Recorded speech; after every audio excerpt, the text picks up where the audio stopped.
Good afternoon and welcome to Oakton Community College. My name is Joyanne Smith. I'm the Vice President for Student Affairs here at the college. Unfortunately, our President, Margaret Lee, is unable to join us this morning, so it's my honor to welcome you all here this afternoon. We are pleased to welcome the candidates for the 9th Congressional District Candidates Forum today at Oakton. This is really a great educational opportunity for our community to learn more about the platform of these candidates to become educated voters.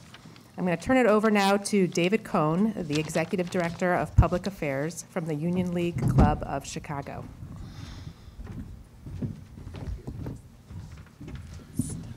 Thank you, Dr. Smith, and good afternoon, ladies and gentlemen. Thank you for coming to today's forum. The Union League Club of Chicago is proud to sponsor this congressional forum with the League of Women Voters. We do this frequently throughout the years during election cycles. And I wanted to mention, just for the good of the order, for those of you who may wonder, why is an organization like the Union League Club of Chicago involved in a forum like this? The Union League Club is the only private club in the United States with an institutional commitment to public policy and community service. And the reason that is so has to do with the club's founding in 1879. The club was founded by citizens who were involved in a movement that arose here in Illinois, in fact, during the Civil War, called the Union Leagues of America, whose purpose was to help President Lincoln defend the Union. That's where the Union and Union League comes from. And since the club's founding in 1879, we have pursued a full-time program of public affairs advocacy on issues and community service work. And so we're delighted in that context to sponsor today's forum. And thank you for being with us. To get underway, I'd like to now introduce our moderator, Paula Lawson. Paula Lawson is a member and past president of the League of Women Voters of Glencoe. She served as president of the League of Women Voters of Illinois from 2005 to 2009. Paula is also a former executive director of the United Way of Glencoe, and she resides in the 10th Congressional District. So you'll be pleased to know, consistent with League of Women Voters rules, that the moderator has no vested interest in the outcome of this debate. So with that, Paula, please. You might want to ask him because the camera. I'll ask her. I wanted to. I'll ask her. Okay, thank you, Mr. Cohn. This forum that we're presenting the afternoon for the 9th Congressional District is scheduled to run about an hour and a half. On behalf of the League of Women Voters in the 9th Congressional District, I would like to express our most heartfelt thanks to the administration of Oakton Community College for their most generous contribution of the use of this beautiful auditorium and for the staff support provided, including the assistance in taping today's forum. I would also like to extend a big thank you to the Union League Club for their assistance with the media coverage and for printing the programs. Election Day is Tuesday, November 6th, and polls will be open from 6 a.m. to 7 p.m. Early voting begins November 22nd and runs through November 3rd. If you have not registered to vote, you may take advantage of grace period registration, which runs through November 3rd. For more information on early voting and the grace period registration, you can visit the websites of the Cook County Clerk and Chicago election authorities. You should also be aware that there is a constitutional amendment referendum proposal on the ballot on November 6th. This relates to pension systems. Information on this amendment may be found at the League of Women Voters of Illinois websites and the Illinois General Assembly website. The League of Women Voters is a trusted, nonpartisan political organization. Our members do hands-on work to safeguard democracy. While we never endorse a candidate, we are directly involved in shaping the important issues to keep our communities strong. As a League member, you would have the opportunity to contribute in a leadership role such as this one that has great impact on local, state, and even national issues. If you are interested in learning about how you can make a similar impact, I would encourage you to visit the League of Women Voters of Illinois website or the websites of the League in your community, or call and ask to have a member contact you. At this point, I would like to introduce the candidates for the 9th Congressional District Forum. They are Representative Jan Schakowsky, the Democratic candidate, and Tim Wolf, the Republican candidate. There are also two registered write-in candidates for 9th Congressional District. One requested to take part in this debate, but was found ineligible to participate under the requirements of the League of Women Voters of Illinois debate participation policy for congressional candidates. These candidates were welcome to have literature on the tables outside in the hall. In addition, you may speak to them after the forum. The purpose of this forum is to give a large number of 9th Congressional District voters the opportunity to hear the candidates express their position on issues. At this time, turn off all cell phones, pagers, and other electronic devices. Please remain silent and in your seats during the forum, and do not respond in any audible way until both of the candidates have given their closing statements. Only the League of Women Voters, credentialed media, and Oakton Community College will be allowed to videotape and take photos during the forum. As agreed upon by the candidates in the forum ground rules, no voice, image, or other duplication of the forum may be used by any candidate's campaign or representative in any campaign advertising. Questions may be submitted by the audience and must be on cards provided by the ushers. Questions must be addressed to both candidates. They will be collected throughout the forum. Raise your hand if you would like an usher to bring you a blank card. If you have a question, a written question, please hold up that card and the usher will collect it. Questions submitted by the audience will be reviewed by League members to eliminate duplicates and to combine similar questions in order to ensure a wide variety of topics are addressed and make effective use of limited time available. As moderator, I will pose the questions to the candidates. Before this forum, we had the candidates draw by lots the order in which they would be giving opening and closing statements. Jan Schakowsky will be giving the first opening statement and the second closing statement. Tim Wolf will be giving the second opening statement and will answer the first question first. The candidates are given 2 minutes each for their opening and closing statements. Responses to the questions are, time allotted for them is 1.5 minutes. The timers are seated right here in the front row. They will hold up a paddle when the candidates have 30 seconds remaining to speak, and then they will hold up a stop sign when time is up. The moderator will enforce these time limits. So at this time, we're ready to start the forum, and we'll start with the first opening statement from Jan Schakowsky. Wondering if I can give it there or no? You want it here? Okay.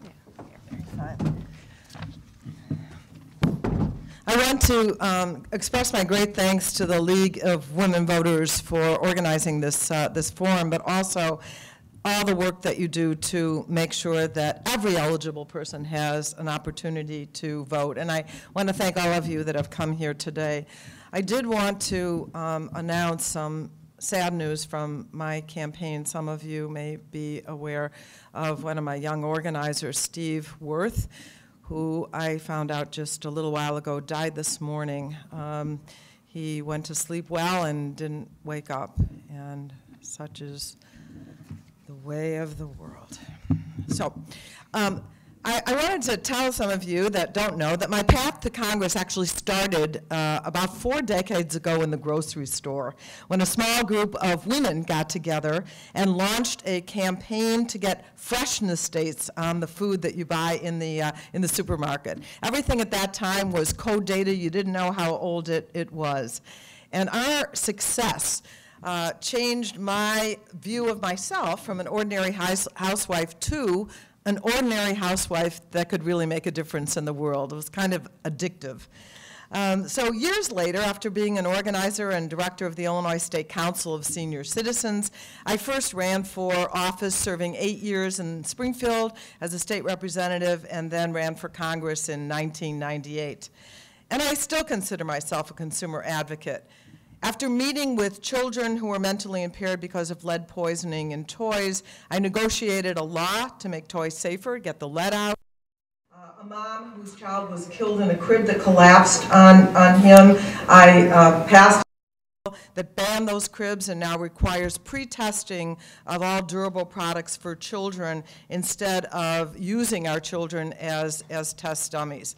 I see that my time is up. I'll be happy to answer all your questions and tell you more about the issues at hand. Thank you. Okay. And, yeah, Tim Wolf. Okay. Good afternoon. Good afternoon. Thank you to everyone for attending, and thank you to Oakton Community College and the League of Women Voters for supporting this event. I'd like to begin by comparing the two candidates. My opponent has been in the state or federal legislature for nearly a quarter of a century and is truly an inside-the-bubble professional politician. She is an uncompromising supporter of big government and as a result really has been a better representative for Washington than she has for the 9th District. I'm a CPA, and I own my own tax and accounting practice in Mount Prospect, where I've been for 20 years.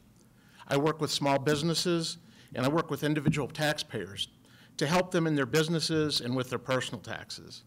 I get to know my clients. I get to see them and talk about their family and find out what's going on.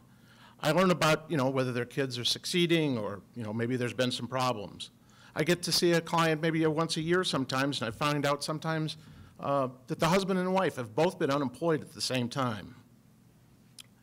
I've been there when somebody's crying in my office because their world seems to be falling apart. And I've been there when somebody's practically ready to cry when they find out they don't owe any more taxes. They're actually going to get a small refund. Prior to having my own business, I worked in public accounting for 10 years. And before that, I actually worked in government as the city accountant for the city of East Peoria. And I worked for 2 years as the assistant finance director in the city of Park Ridge. So I've seen how government works, and I've seen how it doesn't work. My wife and I will be married 35 years next month, and we have raised 2 great daughters. What I'm trying to say is, I've been in the trenches with you, and I know the difficulty of life and how it can be real tough. And I'm going to take that to Washington with me as one of my principles. Thank you. Okay, now this first question will go to Mr. Wolf first. And it is, list what you feel to be the top 3 environmental concerns of the 9th District, and how would you propose to address them as our elected representative? Okay. All right. I would say the first one that I'm aware of, I live over in Arlington Heights, so there's quite a, I don't know there's quite as many environmental issues as there are on the Lake Michigan side, but certainly from what I hear, one of those issues would be the carp in the lake and the problems that can create. That's probably the one major problem I know. I know there's always problems with factories leaking and so on, and that's why we need to have a great EPA. And I, of course, would go to the EPA, whether it's be state or national, to find out what we need to do to correct any problems.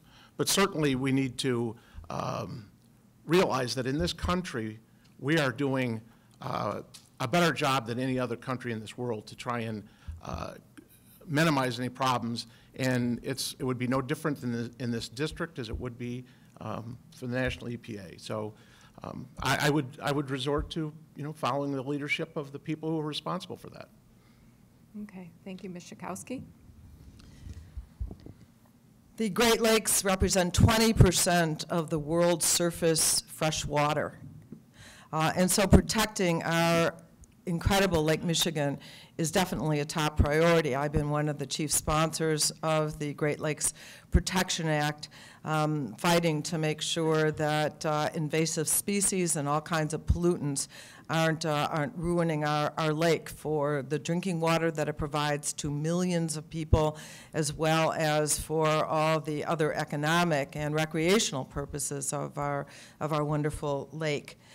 In addition, I'm happy to hear that my opponent is a supporter of the Environmental Protection Agency. Were he to win, he would join the Republicans who have called it a job killer, wanting to end the regulations that require polluters to clean up and allow them simply to profit from whatever kind of practices they want to do. Right now, we have a problem with the emissions from some Commonwealth Edison plants in our state. We want to protect the Clean Air and the Clean Water Act, which is under daily attack in the most anti-environmental session of Congress in the history of our country. But mercury is one of the pollutants, and mercury is a neurotoxin. We have to stop it. Okay, thank you. Now we go to Ms. Schakowsky first for this next question. Please comment on health reform and the Affordable Health Care Act. You know, I am most proud of the role that I played, of all the bills that I have worked on, in passing health care reform. And I call it Obamacare with pride when I think Obama does care. And I think it is an absolutely enormous achievement that no citizen in the United States of America will ever go bankrupt because he or she gets sick. Just the stress that would take from the shoulders of Americans. No child will ever be without health insurance because of a disability, and no one will ever have to worry again, once the full bill is rolled out, for having a pre-existing condition. And who doesn't get to a certain age, and it can be a very young age, without having a pre-existing condition? The United States of America is one of the only countries in the world, industrialized countries, that doesn't say that health care is a right. This is not about big government. It is all based, Obamacare, on private health insurance, not on government-provided health insurance, which many of you who are lucky enough to be on Medicare right now know government-sponsored insurance is pretty darn good. And of course, the Republicans and Paul Ryan have a plan to get rid of Medicare as we know it and turn it into a voucher plan. But I think the idea of having health care for all in this country is a blessing that all of us should support. Thank you. Okay. Mr. Wolf? Okay. The Patient Protection and Affordable Care Act doesn't protect patients. It's not affordable. And what's interesting, the word health is not even in the name of the law. The bill needs to be repealed entirely, and it needs to be replaced. Now, some people say, well, there's some features of Obamacare that are excellent, the pre-existing conditions, for example. And I would agree. We need to have pre-existing condition coverage. But that doesn't mean that that's exclusive to Obamacare. As a matter of fact, prior to Obamacare, we had the HIPAA laws, and so people could convert their insurance and continue. We could go on and on about a lot of different things, and I know that we're always going to be, you know, both sides are going to be in disagreement. But nobody can dispute the fact that 2 years after the fact, there are 13,000 pages of regulations to help understand the thing. There are going to be 16,000 agents to enforce it, to make it sure every one of you are complying with the law. And it's just a bad law. I've got a whole list of things that are included in this bad law. But the one thing I do want to say before my 90 seconds is up is that it's interesting how Congresswoman Schakowsky is so happy with the work she's done, and she hadn't even read the bill when she voted on it. It's not true. Okay. Now we'll go on for our next question, and Mr. Wolf goes first. What would you do about gun violence and gun control? Well, that's assuming that we don't have gun control now. We certainly do have some gun violence. What we need to do first is follow the laws of the land. But there is going to be no law, no situation where there is not going to be some kind of gun violence, or really violence of any type. We're people, we're human. People want to do things that they shouldn't be doing. So I would say, first of all, we need to enforce the laws we have, and then once we start enforcing them, and we start, you know, punishing the people who are guilty, instead of, it seems like excuses are always being found as to why a person shouldn't be punished to the full extent of the law. Once we start doing these things, then maybe we should look at doing some new laws. But the problem in our society, whether it's gun control, the budget, anything else, we keep adding laws and adding laws and adding laws, and we have a hodgepodge of nothingness. Okay, thank you. Ms. Schakowsky, on gun violence and gun control, your comments? I think it is absolutely insane that any person needs to have a weapon that can shoot 100 bullets in less than a minute, that assault weapons are legal in this country. I'm not in favor of taking all guns away from people who are hunting, et cetera, but to have these kinds of automatic weapons that are there to kill people is absolutely unreasonable in our country. We need to stop the proliferation of guns, and the guns that are getting into the hands of our young people. They go to gun shows across the border and pick up guns anywhere they want without the kind of background checks that are necessary. We don't need these large capacity magazine clips. You know, the president of Mexico, who is no liberal, Calderon, came to speak to a joint session of Congress, and he said that when the assault weapons ban expired, there was this flood of these high-capacity weapons that came across the border and that are fueling this war at the border. The availability of guns, what does it take? Columbine, an Aurora, the shooting of Gabby Giffords, my colleague, at a simple outside gathering. Are we not going to wake up and say that guns, yes, not the only problem, but certainly a problem, and we need to have some sensible gun safety regulations? Okay, thank you. This next question goes to Ms. Schakowsky first. What is your position on intervention to preserve existing boundaries of Israel and countries adjacent to it? I'm not sure what the word intervention means, but here's what I do think. As a ardent, long life, forever supporter of the State of Israel, and as a Jewish American, and a great supporter, as I said, of Israel, I believe that the only peace for Israel, long-term, forever, is to have a two-state solution, an Israel with secure borders, and a Palestine where people are living in peace next door to the State of Israel. That is the policy of the State of Israel, and it is also the policy of the United States of America. Now, clearly, the two parties are going to have to settle on exactly what those borders are going to look like, and I think encouraging them to do that is a valid role of the United States of America, to take leadership, to be able to move both parties toward a long-lasting agreement that will result in the peace for Israel. I've been to Israel many, many times. I realize how small and vulnerable the country is, but the United States of America has been a great partner, and no one has been a stronger ally of the State of Israel than President Obama, and that is said by the leaders of Israel themselves. Thank you.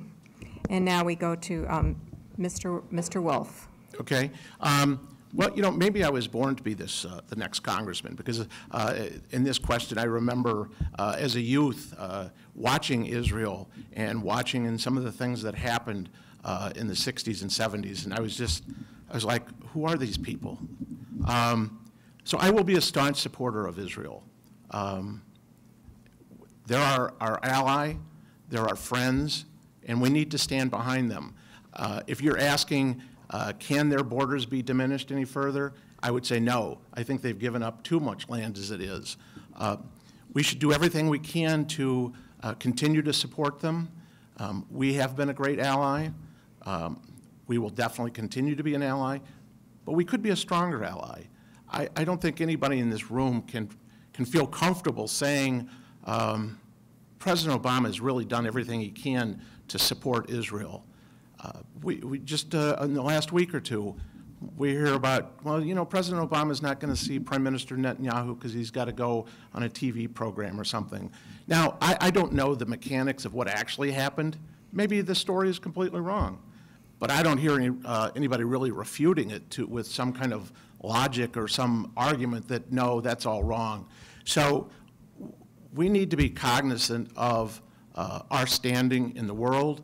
We need to be cognizant of our relationship with Israel. We need to be cognizant of what the Middle East is all about. Thank you. Okay, this next question goes to Mr. Wolf first. What should be done to ensure that all citizens have the ability to vote and have their vote counted? Well, I would say what we need to do to ensure that is to have proper, this is really a state responsibility, and so the states need to have the proper rules and regulations, and they need to enforce those. Right here in the state of Illinois, there's been a concerted effort to look into the voting practice, and there's been a lot of weaknesses found in the system. So it's not just a matter of getting people registered, but making sure that people who are registered to vote are the ones who vote. And so I would say that we have to have identification. There's nothing wrong with that. You have to have identification to go buy some beer or cigarettes. I think we need to, you know, tighten those rules and make sure that that our rights are not lost to people who are voting who shouldn't be voting. To make such an effort to get people to vote when you know that they clearly haven't proven that they're voters diminishes my rights, diminishes Congresswoman Schakowsky's rights, and you know, if she doesn't care that that's happening to her, well, I guess that's okay with her, but I care that it's happening to me. So we do have to have the proper rules put into place and followed, just as with any other law. Okay, Ms. Schakowsky on voting. You know, I'm proud to serve with John Lewis, who is one who nearly lost his life in the campaigns in the South to fight for the right to vote. John is going around the country and talking about some of the laws that have been introduced in states that have the intention of prohibiting certain people from voting. We saw a state legislator in Pennsylvania say, we passed the voter ID law that guarantees Romney's election. Done. That is a quote from a legislator after they passed a law that we call voter suppression laws. The problem of having to get a photo ID from the state means that it actually costs money. It means that it puts a burden on people who are senior citizens and students, not allowed to use their student ID, but ironically, in many states, you can use your gun registration card, but you can't use your student ID. It is a burden on people who are low income or don't have good transportation, and not necessary because these are solutions looking for a problem. When investigating how much voter fraud actually occurred in the state of Pennsylvania when this law was passed, they found virtually none. There are a handful of cases of this kind of voter fraud. We don't need legislation like that. We need everyone to vote. Thank you. Okay, this next question goes to Ms. Schakowsky first. What specifically will you do to promote more compromise and bipartisanship and work to end the gridlock in Congress? You know, I want to tell you, this is a new phenomenon in the House of Representatives right now. I've served there now, I'm in my 14th year, and after the election in 2010, we were able to sit down and compromise. The transportation bill was always a bipartisan bill. We could barely get it passed. The Violence Against Women Act, which had always been a bipartisan bill, now we can hardly get it. We haven't been able to get it passed because in the House of Representatives, they won't pass it. The Senate did pass it. But in this last election, when a group of new members of Congress have come there and said, we have not come here to compromise, and that compromise is a dirty word. And John Boehner pretty much went along with that. That's what he said in an interview, that we don't like to use the word compromise. It is That's the definition of our job. The consumer protection laws I was talking about passed the Congress unanimously. And there was a lot of discussion. I was one of the chief negotiators. It wasn't that easy to do, but we were able to come to an agreement on that. And so I am more than willing. The president has held his hand out for compromise. Eric Cantor walked out of a meeting with him. It is very hard under these circumstances with these members. But I will continue to work, as I have in the past, to try to reach across the aisle and get something done. Thank you. Mr. Wolf on gridlock in Congress. Okay. What I like to say is that a congressman should be, or anybody actually who lives here, should be partisan towards their country, not partisan towards the Republican or the Democratic Party. And so we do need to get things done, and we do need to work together. I will be a professional as your congressman, and one of the things I won't do in terms of trying to get along with each other is name call. I don't see how that serves any purpose. I don't know of any situation I'm aware of, or any significant situation I'm aware of, where name calling or ridiculing or demeaning people have succeeded. So the reason I bring that up is I'm thinking back about, Paul Ryan is going to shove Granny off the cliff. Joe Walsh is despicable. He's the worst congressman that's ever been. There was something said about Romney World a couple weeks ago, and these were uttered by my opponent. And so for her to say that, I'm going to reach across the aisle, I think is not quite as true as it could be, and I intend to improve upon that. And I'm running for Congress because I want to improve this country. I want things. I'm sorry, I thought the time was up. Anyway, I'm running as an American, and so I'm going to do what I can to make these things work. Thank you. This next question goes to Mr. Wolf first. Would you support the DREAM Act if it were to come up? Why or why not? I would not support the DREAM Act. I have said all along that immigration is an important issue. We need immigrants. We need immigrants especially in areas of science, technology, and medicine. And we need to bring in more people than we already are. But people should come here legally and do it in the right order. I don't believe in giving somebody an advantage over somebody else, and that's in fact what the DREAM Act does. We need to follow our laws, follow all of our laws. And since we're talking about this brings up the idea of the executive order that was issued recently. That's one thing I will do when I'm in Congress, is I'm going to find out exactly what these executive orders and these executive privilege things that are given to people like Attorney General Holder, find out what right the president has, because it certainly seems to me that's being abused. Okay, next, Michalski on the DREAM Act.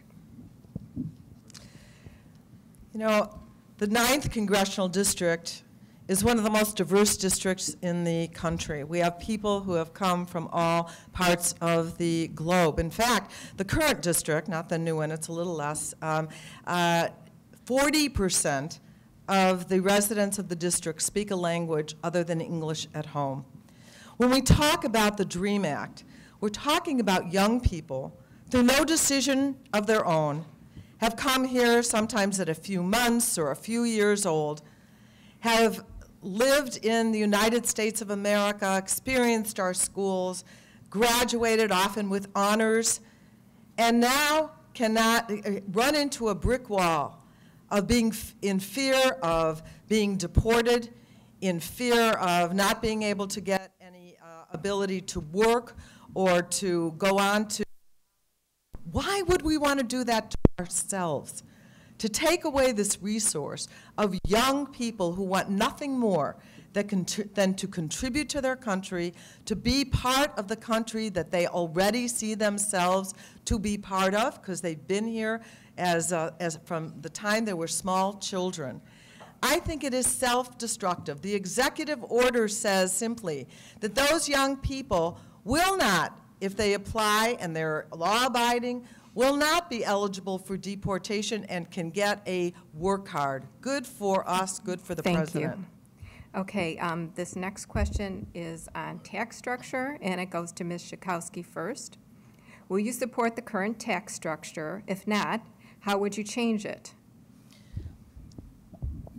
I think that the current tax structure advantages the very wealthy in our country. I have nothing against rich people, but it definitely is one that helps them. Mitt Romney, you saw his 13% tax, what he paid in taxes, which is mostly because of the 15% rate for capital gains and dividends, so not earned income. I want to end the Bush tax cut for those who make over $250,000 a year, and extend the tax cuts for those who make less. And in fact, I offered the Fairness in Taxation Act that says that people who make $1 million a year, ratcheting up to $1 billion a year, and yes, there are billion-dollar earners in this country, ought to pay yet. It creates more tax brackets, even some higher tax brackets.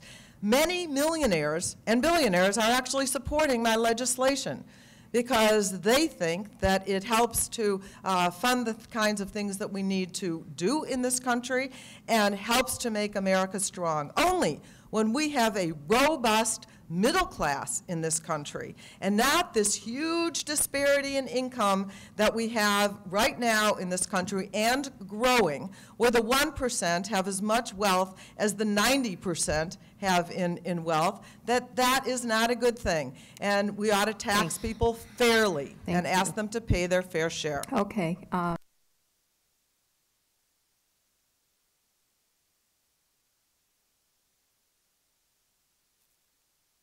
Here, and not that I have a lot of millionaires or billionaires as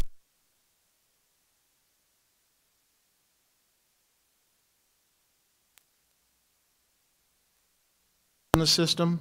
Absolutely. Do only rich people abuse the system? Absolutely not. Poor people abuse it more, and probably statistically speaking, people who are at the lower end of the spectrum who abuse the system more will get a higher relative advantage than the rich person. We do need to change the. We need to, if we're going to stay with the current system, we may need to make it simpler and more equitable. If we don't want to stay with the system, I would look towards the sales tax. I think that's a reasonable alternative. The reason being is if we simplify the tax code as it is, we're still going to have arguments about what the right rate is, riches versus poor. We're still going to have arguments about interest and dividends and capital gains and who gets advantages there. But let me just point out a quick thing. Congresswoman Schakowsky's plan will increase taxes on the rich, which is the equivalent of paying 8 days' worth of spending. We borrow for 140 days out of the year. So what are we going to do to pay for those other 132 days? Okay, thank you. The next.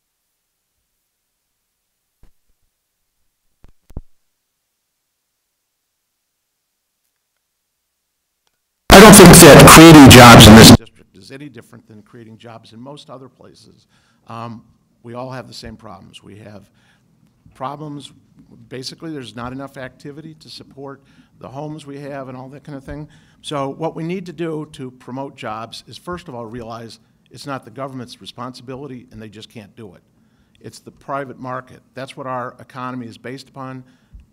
And so what we need to do is get government out of the way as much as we can. We all recognize we need to have government. I'm certainly not going to say no government. But we need to reduce tax rates. We need to simplify the tax code, as we just talked about in the last question. We need to reduce regulations. Regulations are burdensome. People don't even realize what regulations are, I don't think. Those are the things that tell you how to do your tax return if you have questions. Those are the things that say, you know, what is the plumber? We just had somebody working on our sewer. You have to have a permit, and the EPA will fine you if you don't follow the proper procedures. Those are regulations. Regulations cost the economy $1.75 trillion every year. That's more than all the income tax collected for both businesses and individuals. We're paying that tax through the regulations through the business, or we're paying that regulation tax through the businesses and the products we have. So I could effectively say that our taxes are actually more than twice as high as what we think they are. Thank you. Ms. Schakowsky on plans to create jobs in the district. Well, first of all, let me say that there are people in this room, of course, whose job is thanks to government. Are there any teachers here? Are there any policemen or firefighters here in this room? Of course government creates jobs. And when the government passes a transportation bill and people build roads or mass transit, we create jobs. And so I introduced a bill called the Emergency Jobs to Restore the American Dream Act that actually would put 2.2 million people to work. How do I know? Because we would actually hire them or pay for those jobs.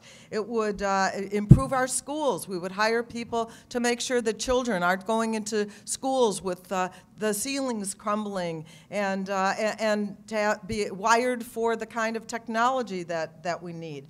A neighborhood heroes corps, teachers, cops, and firefighters. A health corps. We need more healthcare workers. Grants to hire about 40,000 healthcare workers. Kids to improve our parks. Things that we need. But more than that, it would put money into the pockets of those individuals who then could go out and buy things. My son, a small businessman, said, frankly, Mom, I don't need more tax breaks. I need more customers. I need more people who are able to go out to come into my store and buy tropical fish, the Old Town Aquarium. Little plug. Okay. And so, of course, government can create jobs and does create jobs. Thank you. Okay, this next question goes to Ms. Schakowsky first. Do you support funding for the Planned Parenthood organization? Please explain. Planned Parenthood provides access all over the country in many places where there are no other health providers for primary health care, mostly for women, but actually men can go to Planned Parenthood too for their checkups, and women go for cancer screenings of all different sorts for their primary health care. A small portion of the work that Planned Parenthood, and by the way, for family planning, contraception, which has suddenly become controversial in 2012 in this world. It's unbelievable to me. But it also does provide what is legal in this country, as a health service in this country, will provide legal abortions. That's about 3% of what they do. Without Planned Parenthood, millions and millions of women would be unable to get the kind of health care they need. I'm not talking abortions, would be unable to get the kind of health care that they need in this country. It would be a tragedy if Planned Parenthood would be defunded, particularly for low-income women across the United States of America. But not only have the Republicans voted a number of times to defund Planned Parenthood, but all of Title X, which is family planning money. This is about contraception, making it available. Okay, thank you. Mr. Wolf on Planned Parenthood. Okay. Let's just assume for a second you got 2 pockets in your pants, and you put some money in one pocket and you put some money in the other pocket. I think the administration wants us to believe that you don't have 2 pockets worth of money, you only have 1 pocket. And so they're saying that the money that goes to Planned Parenthood for abortions isn't commingled with the other. Well, I mean, that's ludicrous. Obamacare supposedly requires coverage for women's health care issues, which includes abortion. So why do we need to fund Planned Parenthood to begin with? The other thing, what we're supposed to be funding, what we're supposed to be using the federal government for are things that are of importance to the federal government and the nation as a whole. I'm not sure that funding Planned Parenthood abortions is appropriate.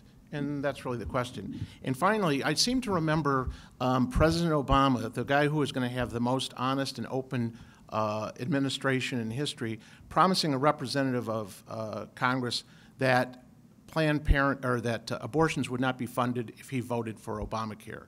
He did. President Obama didn't. President Obama said, we won't fund health care, or we won't fund abortions. What do we have with Obamacare? You're being forced, every man, woman, and child in this room is being forced to pay for abortions as part of women's health care. Okay, thank you. The next question's on Citizens United. It goes to Mr. Wolf first. What did you think of the Supreme Court's decision in the Citizens United case? What, if anything, ought to be done about it? I think in this case, I'm not a constitutional attorney, and so a corporation is a human, as a person in the sense of their business. So I think it makes sense from that perspective. I think what we have to do is we have to get more honesty in the system. We need to get politicians who are not looking to game the system. I mean, I've never run for office before, so I've seen a lot of stuff go on that's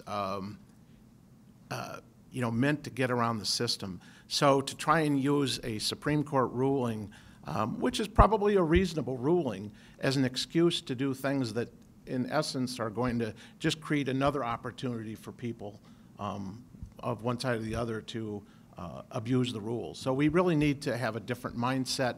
And again, just as when we were talking about gun control laws, more laws are not going to fix the problem. It's probably just a matter of following the laws we have, because the laws were put in to address that. And if the laws weren't, and if that law that's on the books isn't the proper law, then let's get a different one, but let's get rid of the old one. We just keep piling laws on top of laws on top of laws. Okay, thank you. Ms. Schakowsky on Citizens United. First, I have to clarify, not one penny. He can say it all he wants. Not one penny of your tax dollars goes to pay for abortions. Not one. That's the law, and that remains the law under Obamacare, and Planned Parenthood uses no federal dollars for that. Okay, corporations are not people. If corporations were people, maybe corporations would go to jail, but corporations are not people. Money is not speech. When you have now in this country where if you're Sheldon Adelson, a really rich casino magnate, you can spend $100 million, that's what he wants to spend, to defeat Barack Obama.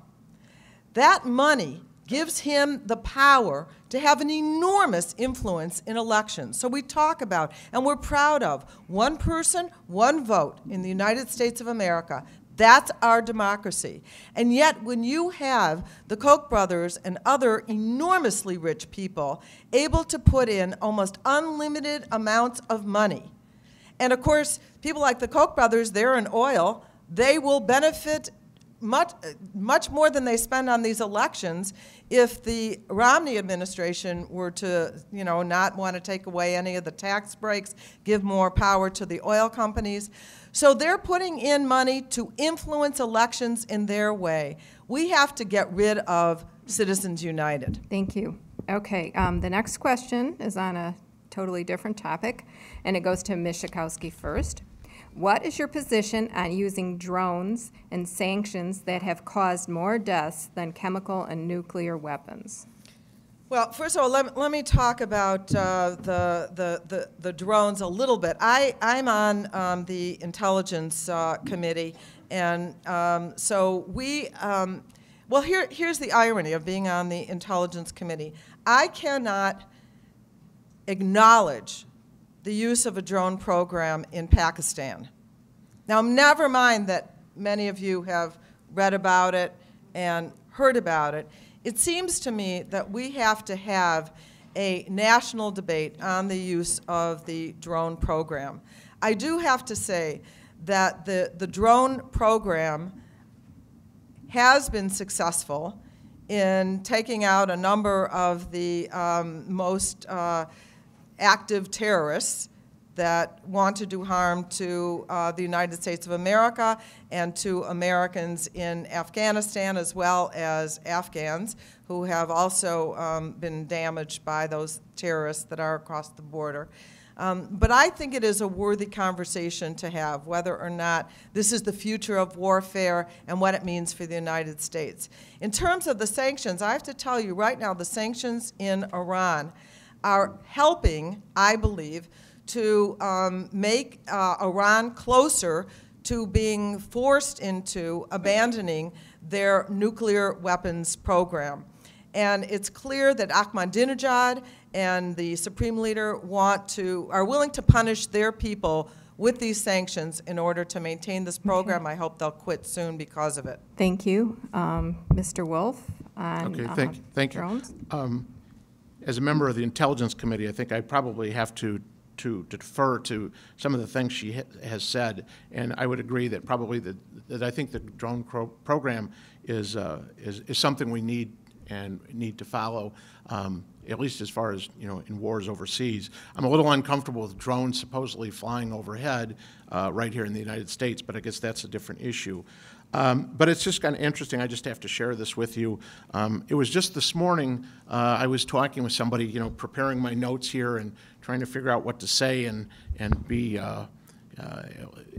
somewhat lucid, and so people might, vote for me at some point. And the person I was talking to said, to have a discussion about intelligence matters when somebody's sitting on the Intelligence Committee and they can use that as kind of their answer, and I'm not saying you're not answering the question, I just had to have a little chuckle at that, that actually came up here, so. Okay, thank you. All right, well, now on to a different topic, and we go to Mr. Wolf first. What steps will you take for the U.S. to achieve true energy independence, and that will have immediate impact on the $4 gasoline prices we now face?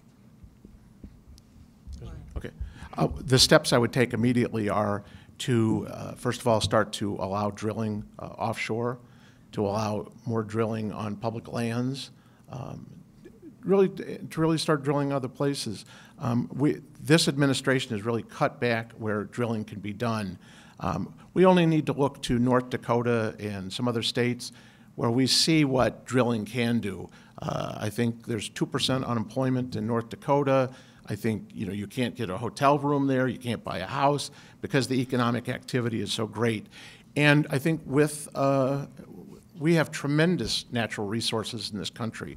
Besides gas and oil, we've got coal, and certainly there are places for alternative energies, but not today, certainly not becoming the mainstay of what we need. So we need to expand energy exploration and energy drilling, and that's going to be, I think, a real key point in driving this economy and getting this economy to recover.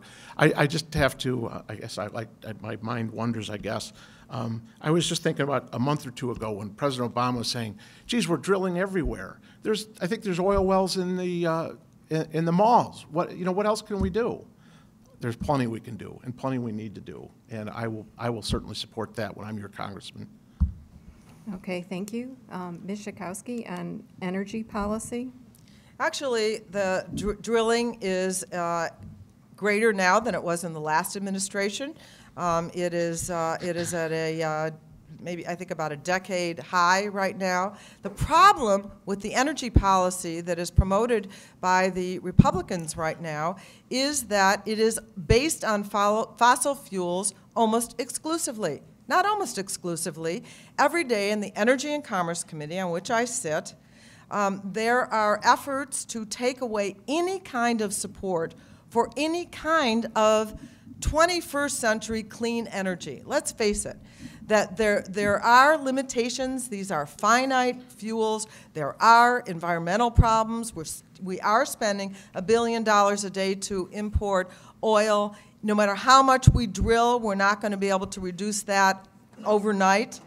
But there are off-the-shelf technologies that are ready, solar, wind, geothermal, that if there were some investment, as there has been and continues to be in the oil, in oil, and frankly, the $4 billion a year that we subsidize oil and gas companies, don't you think you subsidize them enough every time you fill up your tank?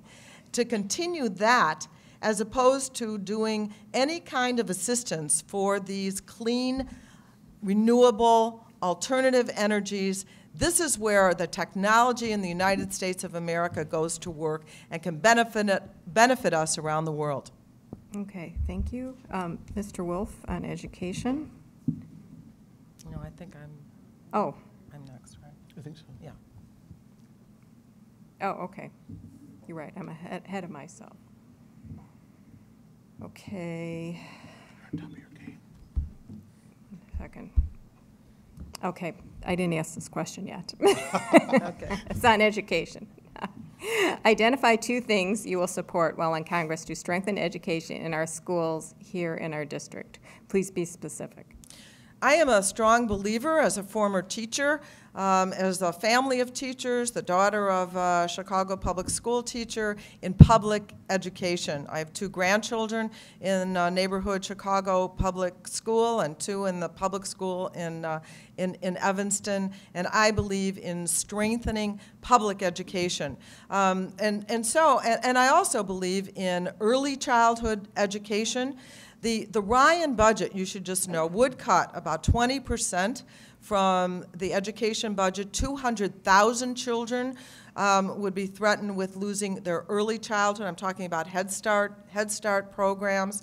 And I also believe that we have to find a better way to fund advanced education. Right now, student debt exceeds, listen to this, all credit card debt in this country, and making it impossible for lots of middle-class families to send their kids to school. So I'd like to see more affordable loans. I'm pleased that we have increased the Pell Grants, but we have to increase opportunities, not just for community colleges like this, but for great institutions of higher education in our district like Northwestern and Loyola, so kids can afford to get there. I believe in supporting our teachers. I think we need to invest in teacher education and advancement to make sure they want to, I know teachers want to provide the best education. We need to help them. Okay, now Mr. Wolf on education. Okay. The question assumes that there's something positive to support, and I've got to be honest with you. I don't think there's a lot positive to support coming out of Washington in regards to our educational system. What I've found that the administration is trying to do in terms of improving the system is actually to nationalize education through the core curriculum and through the Race to the Top program. And I think what we need to do, if we really want to improve the educational system, is open up what's happening in the administration and what they're trying to do to the system. One of the things I'd like to kind of point out in this core curriculum thing is I start to look into it and see what it is, and it's really a system that tries to equalize the outcomes for everybody so that when people go to college, if they choose to go to college, everybody can get into college because everybody's basically going to achieve the same thing. But anyway, as I'm doing this investigation, there's this name that pops up all the time. This guy was talked about in the 2008 election. I remember the Weather Underground because I was growing up then. You're seeing Bill Ayers' name all the time. What is a guy like Bill Ayers doing, getting involved in our educational system? That's what I mean by we need to figure out what's going on in the administration and what they're trying to do. Okay, thank you. This next question is on ethics in government, goes to Mr. Wolf first. Please comment on ethics in government. To whom would you report an actual or potential violation? I don't know the mechanics of, for example, the House. I know that there's ethics committee because it seems like an awful lot of people are going to that committee. I would say this, though. When I made the decision to run, one of the things I thought about, it wasn't the main reason I decided to run was, but one of the reasons I decided to run, and I think you would all probably think the same thing if you were trying to run for public office, there's something wrong with our system. So I don't think it's a matter of who you report to, but it's a matter of the voters waking up and saying, you know what, it's our responsibility to put good people in Congress, to put good people in the Senate, to put a good president in. So that's where the responsibility lies, is with the voters. And I'm not sure, I haven't thought this out fully, but one of the things I'd certainly like to do as your congressman is figure out how we can really become better teachers of what this country is about, what voting is about, how to make this a stronger country, how to make sure that people understand a little about the economy and how it works and what jobs do. And as we create a better foundation for our kids, we're going to improve in every area, and certainly ethics would be one of them.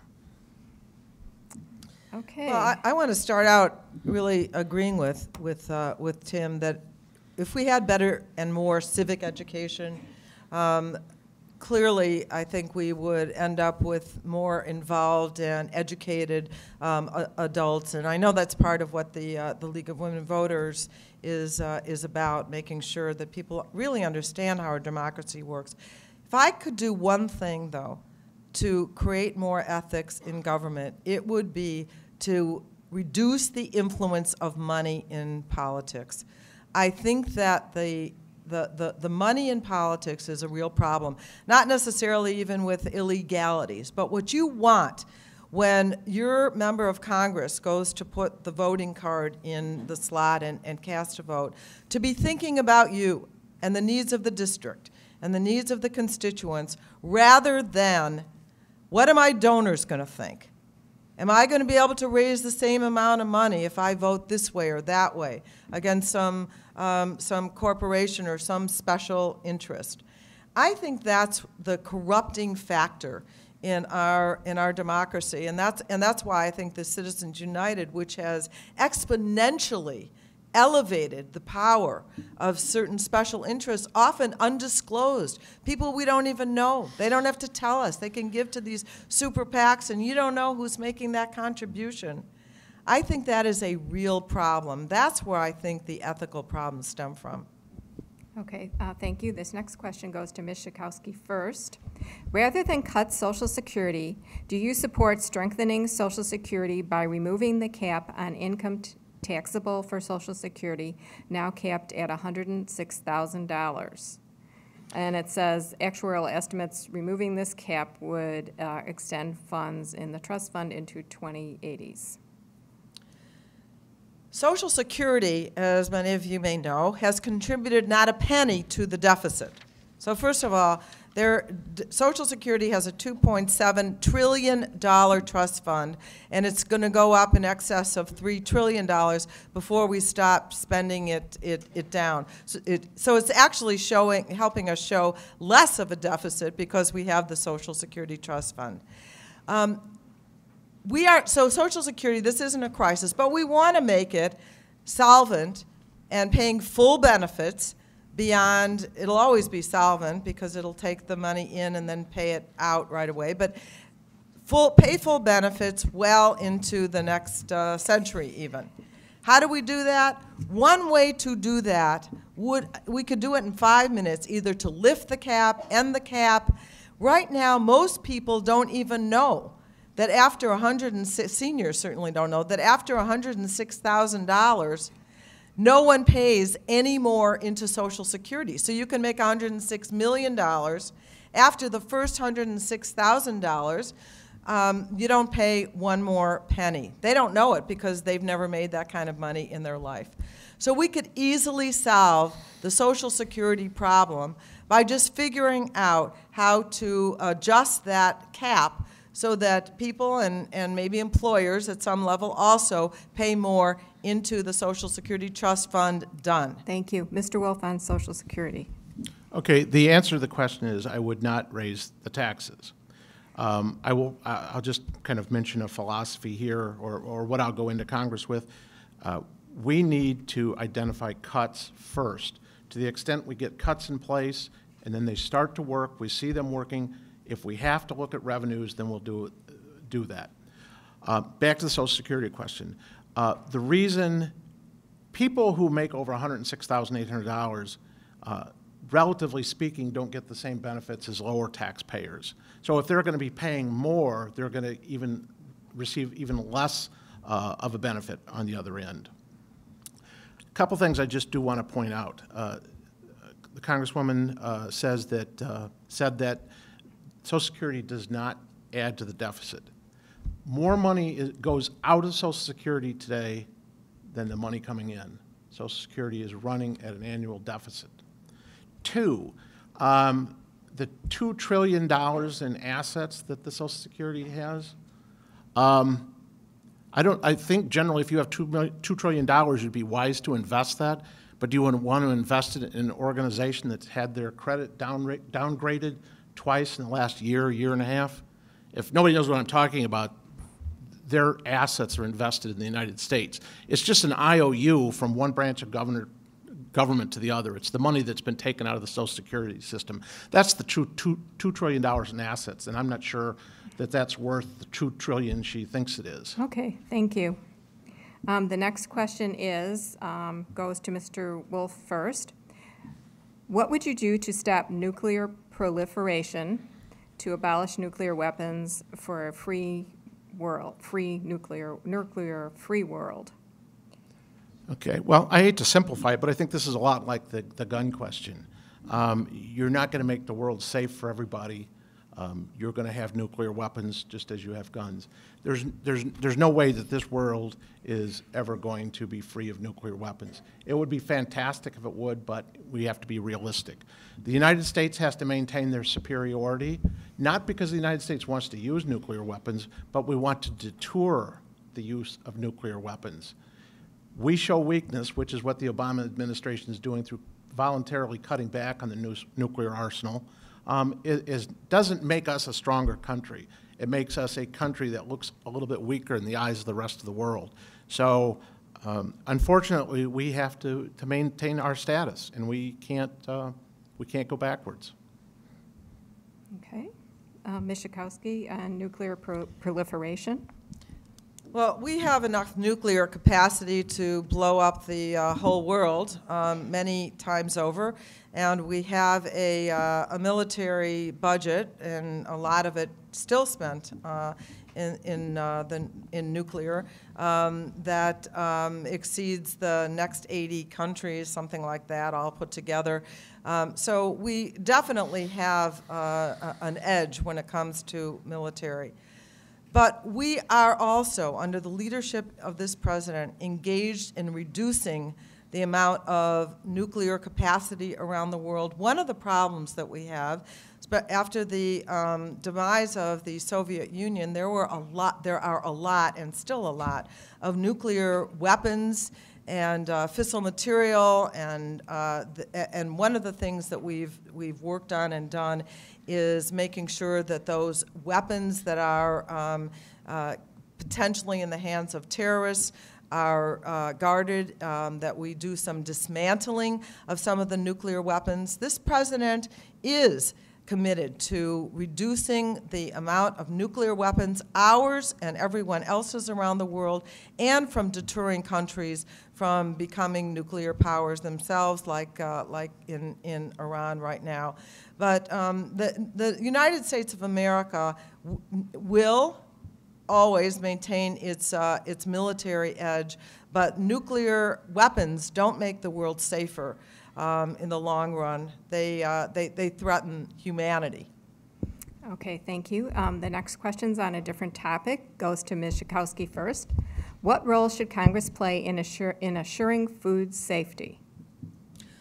Well, you know, that's what, when you talk, Tim, earlier you were talking about regulation. I mean, that's one of the really important things that we do. And some of the things that would actually be cut in the Ryan budget. When we cut federal employees, we're talking about also cutting food safety inspectors. I don't think anybody would be in favor of that. A very, very good friend of mine lost her son to an E. coli incident, and ever since the getting freshness dates on food, I've been very interested in the whole issue of food safety. And what we need are people who are going to be able to, enough to do the inspections and make sure that the quality of our food is safe. But there's also a big movement going around the country of food close to home, fresh foods, farmers markets, you know, a lot of things related to food safety. And I just want to add, in the maybe second I have, that we also have to talk about food adequacy.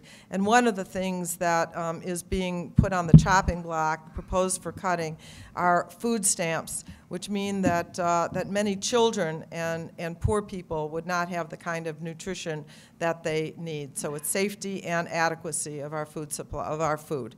Okay. Next, Mr. Wolf, on food safety. Okay. No doubt we need food safety. I mean, with 300 and some million people, and everybody eats every day, a lot of food consumed, that food's in a lot of different places, so we need regulations.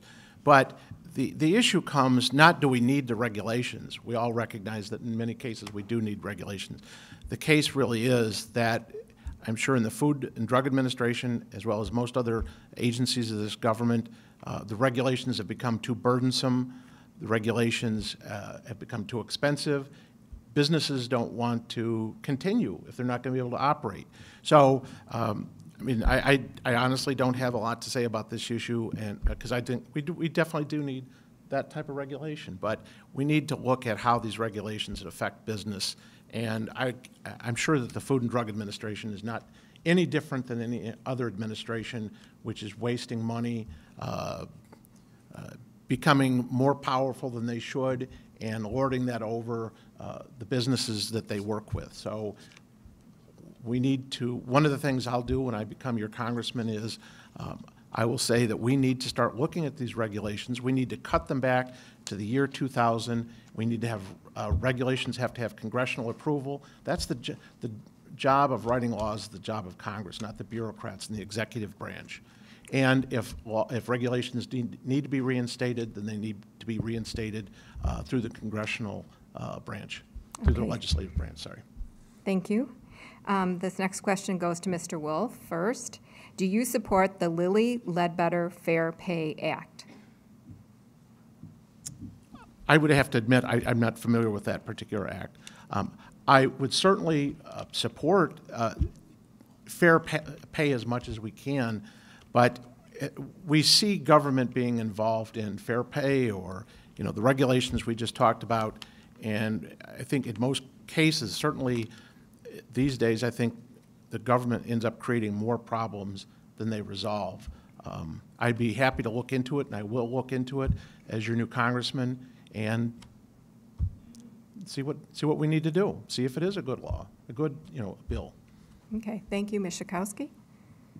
The Lilly Ledbetter actually was the first bill that President Obama signed into law, and it dealt with the situation where Lilly Ledbetter had worked at a Goodyear tire plant and had been paid far less for the 17 years that she was there than the men who did exactly the same job. It was a management job that she did. So when she discovered that she had been discriminated against, not paid equally, she sued.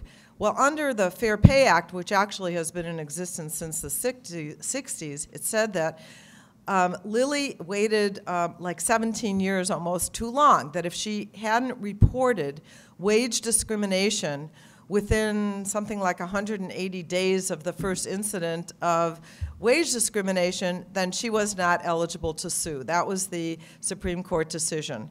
So the first bill that the president signed said that no, when discrimination is discovered, then people can, under the Fair Pay Act, sue for equal pay for equal work.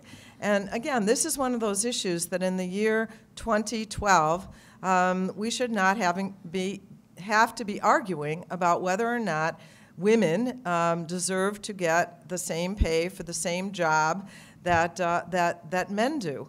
And yet, not a Republican voted for the Lilly Ledbetter Fair Pay Act. Disappointing. Okay, the next question goes to Ms. Schakowsky first. Where do you stand on sequestration?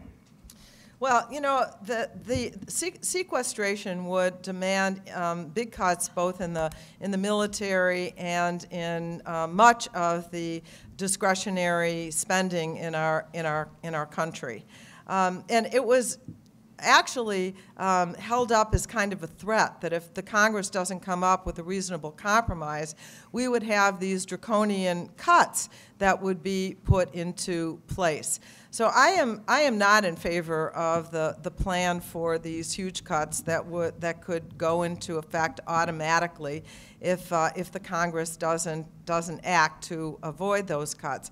I think that we should come up with a budget plan, but I have to tell you that the plans that I've seen put on the table, I still think take too much from middle-class people and from seniors, from Social Security and from Medicare, from veterans' health care, et cetera. I was on the Bowles-Simpson Commission, and while I didn't vote for it, I presented my other plan. I think there are ways that we can cut the deficit and do it in a way that's fair to Americans and is going to actually help our economy. So this is our challenge. Are we going to go through these draconian cuts?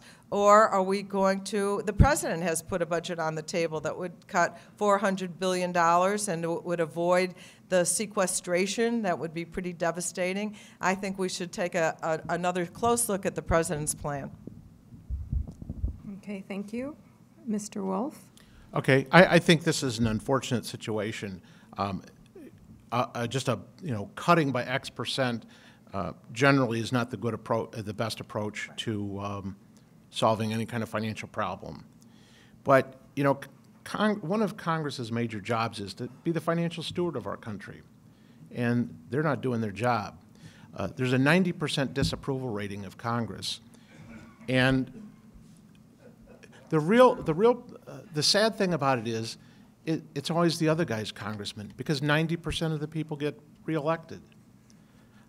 I think I hate to say this, but I think we have to stand up and recognize that maybe in the 9th District, the current Congresswoman is, part of that 90% that's caused the problem, because she's not out there pushing to say, let's not wait till the last minute to resolve these problems. President Obama had a totally Democratic Congress his first 2 years in office. He could have resolved these issues, but instead he spent all his capital. Not the capital to spend, but he spent all his political capital on getting Obamacare passed. People didn't read it. It's a horrible bill. We've got the sequestration thing. That's a horrible thing. Look where Congress has gotten us. Let's take a look and say, you know what, we need to make some changes. And I think this is a good place to start. And you know what? People will be awfully excited when Tim Wolf becomes congressman, because a lot of people know who the current congresswoman is right now, and maybe they would agree with me. Sorry about that. I didn't realize Thank the you. stop sign was on. Yeah, and we have many more good questions, but we'll have 2 more before the closing round. Okay, and this next question goes to Mr. Wolf first, and it is there a philosopher or person who inspired your worldview? No, I don't think so. I wish I could say something eloquent, but I was prepared for the question, though, about which president do you admire most. So I'll go with that. I would, in my role as congressman, I would look at President Reagan, and I wouldn't look at him because he's a great conservative or because maybe the economy turned around when he became president. He became president after Jimmy Carter, and I do happen to remember 20% interest rates on your mortgage and things like that. But why I look up to President Reagan and think he's a great role model is it seemed like he was always happy. It doesn't matter what the situation. He was in a pretty good mood. He liked to talk to people, and he didn't demean people. And maybe that's the biggest thing. I don't ever remember, and it probably did happen once or twice, but I never heard him talk about a fellow. He's not in Congress, but a fellow politician as being, somebody who's looking to throw somebody off the cliff, or they're the worst person acting at whatever their job is. It seemed like he was just the type of person I think we'd all want to be, certainly in a position like that, which I don't think any of us can understand the pressures a president of the United States would come under. Okay, Ms. Schakowsky, a person inspired you? Well, first of all, let me tell you that it is not Ayn Rand. who is Did I say that? no, Oh, okay. no, but Paul Ryan did the kind of greed is it's good philosophy. Let me answer it this way. You know, I went to high holiday services as a Jew. These are the most important holidays of the year, the Jewish New Year and the Day of Atonement. And on Yom Kippur, the Day of Atonement, I was struck by a phrase in our prayer book that talked about the wilderness of comfort in which we dwell. The wilderness of comfort in which we dwell. And I thought about how easy it is in some ways to become, if one is comfortable, to be oblivious to the kinds of problems that others in the world face, that compassion and empathy, I think in many ways is the most important quality for a leader, for a politician, for a person, to be able to put yourself in someone else's place. I've thought a lot about that wilderness of comfort in which we dwell, and heard a lot of talk about the 47% and a demonizing of poor people. Okay, and this is the last question before closing. And it says, it's really short here, it says, Big Bird, keep or kill? Big Bird, keep or kill? So you can interpret that as you would like. Well, I was with Big Bird this morning at the Hyatt Regency O'Hare, where Paul Ryan was, and the theme of the people that were gathered there was cut big oil, not Big Bird, and curb Wall Street, not Sesame Street. You know, I think the idea of public broadcasting, particularly, frankly, in more rural areas that don't have as much access to the media as all of us do, that public broadcasting absolutely has an important role to play. It's 0.000 something % of the budget. It is a very small part of the federal budget, and I think an important resource for Americans. I know that there's been attacks that it is left-leaning somehow and not objective in its analysis, but it seems they actually did a study of themselves on National Public Radio, for example, and while they found that some of their reporters may be more left-leaning, that actually the coverage was not. I support public broadcasting. Thank you. Okay, Mr. Wolf. I think Big Bird is great. I mean, he's a pretty cool character with those long legs and so on. But unfortunately, when the question came up, I had never thought about this before, but I think Big Bird is a crony capitalist. Public television should not be subsidized by the federal government. We need to get rid of that, just as a lot of other things. I don't think we need to go on about it. I think we all love Big Bird, but Big Bird creates a lot of profits, and so why is the federal government paying money into an entity that's already making a lot of money? Okay. Or why are they making they're making money to begin with? They shouldn't be doing that at what they're doing if they're a not-for-profit organization. Okay, thank you. Now we will go to the closing statements, and they're 2 minutes each in length.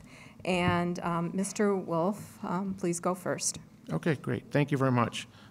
That went by rather quickly. I appreciate the opportunity to be here.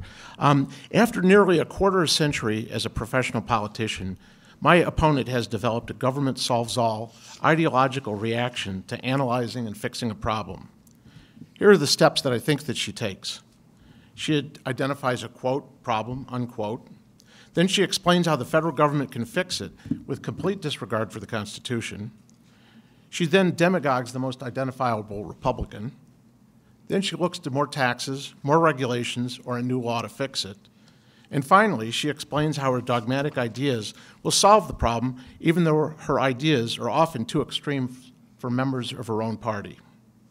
This will be my approach as your congressman. Identify the problem, determine whether this is a federal responsibility, then analyze the problem, develop a solution, and then figure out how to pay for it. These are some of the major problems we need to have workable solutions for. I would work to reduce the federal debt and the irresponsible spending policies that have created it by promoting economic growth and job creation and limiting the role of the federal government in lifting the burden of heavy taxes and regulations from the households and businesses so that we can all prosper in a free market economy. The Patient Protection and Affordable Care Act needs to be repealed and replaced with a smaller, more compact, understandable health care law that actually benefits the people. I would work to encourage the private sector to develop more domestic energy and to make our country energy independent and reduce all of our reliance on foreign sources. I would encourage being more consistent about our federal policies, our foreign policies, and knowing who our allies are and then supporting them. Fiscal responsibility is not a priority for my opponent, but it is for me. Currently, the government borrows 40 cents out of every dollar that it spends. This cannot continue. We need a new direction. Thank you. Ms. Schakowsky, closing statement. You know, Tim and I aren't the only ones. We're going to have our names on the ballot. But also on the ballot come this election are the questions of Medicare and Social Security, on women's rights and workers' rights, on the role of government. And, you know, I have to tell you, I have never had someone come into my office and say, you know, I don't want government to make sure that I can afford my cancer treatment. And I've never heard a student ever say, I don't want a government Pell Grant so I can go to college. Or a business person who has said, just forget that SBA loan. I don't want that. I'll struggle through this or not on my own. Or never mind about the potholes. We don't need government to fix those and make the roads safe and smooth. And I did hear Mitt Romney say, we don't need to help the auto industry. Let Detroit go bankrupt. Or let foreclosures hit bottom. I don't think government can do everything by any means. But I am in Congress. We have people that come into our office every day. We have helped, since I've been in Congress, over 26,000 people. I urge you, before you make yourselves crazy with red tape, to be sure and call what I think is one of the best constituent service operations that we have. We try and help you cut through the red tape of government. I see that bureaucracy and try and cut it, not just for individuals, but if we don't need a program, let's get rid of it. I agree. Particularly progressives like myself know that government has to be efficient if we're going to stick up for it. Okay, thank you. I'd like to thank both the candidates, Jan Schakowsky and Tim Wolf, for participating in this debate and giving the public an opportunity to hear their views on issues. Thanks to the League of Women Voters of Arlington Heights, Mount Prospect, Buffalo Grove, Evanston, Glenview, Park Ridge, Wilmette, and Winnetka, Northfield, Kenilworth. Applause to Oakton Community College for their use of their auditorium and for taping the debate, and to the Union League Club for their help with media. The League of Women Voters welcomes new members. To find out more of us, go to our website, lwvil.org, and remember to vote. Early voting is October 22nd through November 3rd, and the general election day is November 6th. Thank you so much all for attending, and enjoy your afternoon.